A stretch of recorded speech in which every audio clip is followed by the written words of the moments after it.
მოდით ძვირფასებო ერთად ვისწავლოთ თორა. ვიწერია წმინდა თორაში, სეფერ ბერეშითში პარაშათ ვაიერა.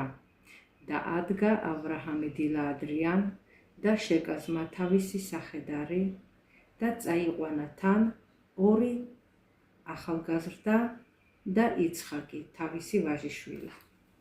გვეკითხებიან, რატომ წაიყვანა ავრაამ ავინუმ თან ორი ახალგაზრდა და საერთოდ ვინ იყო ეს ორი ახალგაზრდა? წერენ ჩვენი კომენტატორები, რომ ერთი იყო იშმაელი, მისი უფროსი ვაჟი აგარისგან და მეორე ეს იყო ელიეზერი, მისი მონა. და რატომ გაიყოლა თან ისინი? რადგან ავრაამ ავინუს სულ ყველა საკუთარი შვილივით უყვარდა. უყვარდა იცხაკი, უყვარდა იშმაელი და უყვარდა ელიეზერი. არ იყო მნიშვნელობა ისინი იყვნენ მისი შვილები თუ სხვისი შვილები. შეგვაძლებინოს გამჩენმა შევიყვაროთ ყველა ისრაელის შვილი, როგორც ჩვენი საკუთარი შვილები.